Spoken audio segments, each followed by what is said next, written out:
27일 웹툰 작가 주호민 부부가 아동학대 혐의로 고소한 특수교사에 대한 4차 공판이 열렸습니다. 이 사건은 주호민 부부가 지난해 아들에게 녹음기를 들려 학교에 보낸 뒤 녹음된 내용 등을 기반으로 특수교사를 아동학대 혐의로 경찰에 신고했습니다. 검찰의 공소장에 따르면 특수교사는 진짜 밉상이네. 도대체 머릿속에 뭐가 들어있는 거야. 버릇이 매우 고약하다. 아유 싫어. 싫어 죽겠어. 너 싫다고. 나도 너 싫어.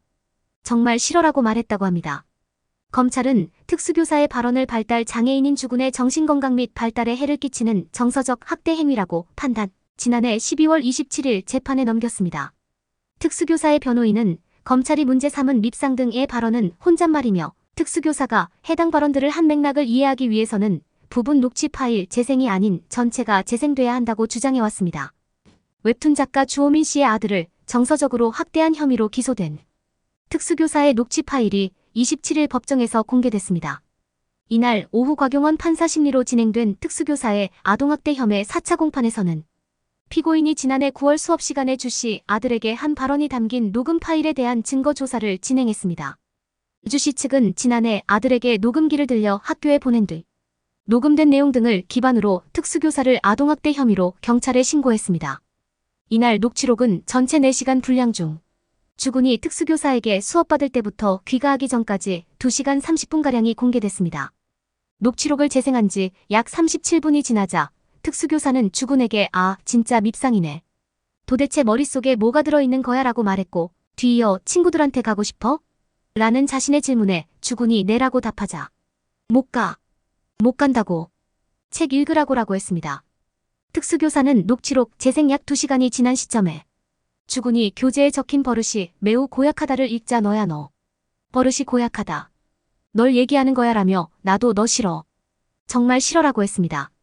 검찰은 피고인의 이런 발언에 대해 피해 아동이 완벽하게 발음하지 못한다고 할지라도 성실히 수업에 참여하고 있는데 수업이랑 관련 없는 발언이 나온 것으로 보인다며 피해 아동 입장에서는 교재를 잘 따라 읽고 있는데 선생님이 그렇게 말해서 당황스러웠을 것이라고 지적했습니다. 피고인의 변호인은 친구들에게 못 간다고 한 부분은 피해 아동이 갑자기 아각 소리를 냈고 밖으로 나가려고 하는 돌발 상황이 있어 선생님이 제재한 뒤 왜 분리 조치된 건지 환기해준 것이라며 버릇이 매우 고약하다고 말한 것은 피해 아동이 과거 바지 내린 행동을 예로 들며 얘기한 것이라고 주장했습니다. 변호인은 피고인이 너 싫어라고 말한 상황도 연음 이어 읽기를 가르치는데 아이가 잘못 계속 읽는 상황이었다며 피해 아동의 부모는 피고인이 아이를 향해 얘기한 것이라고 주장하는데 이는 혼잣말이었다고 강조했습니다.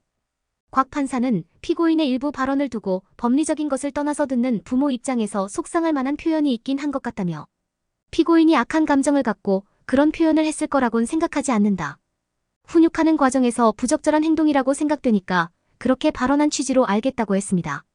이날 법정방청석은 취재진과 특수교사의 동료 교사, 경기도교육청 관계자, 피해 부모 및 장애 아동을 둔 부모들로 가득 찼습니다.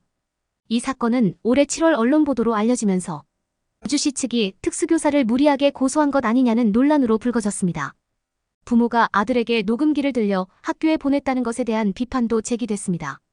한국교원단체 총연합회 등 교원들이 잇따라 법원에 특수교사의 선처를 요청하는 탄원서를 제출했고 경기도교육청은 올해 8월 1일 아동학대 신고로 직위해제된 특수교사를 복직시켰습니다. 제일 중요한 것은 이 정도의 상황이 과연 아동학대에 해당되는 것인지 직위해제가 정당한 것인지에 대한 판단은 남아있습니다. 특수교사의 다음 기일은 내달 18일입니다. 당일 공판에선 특수교사의 발언을 아동학대로 판단한 지자체 공무원에 대한 증인신문이 진행될 예정입니다.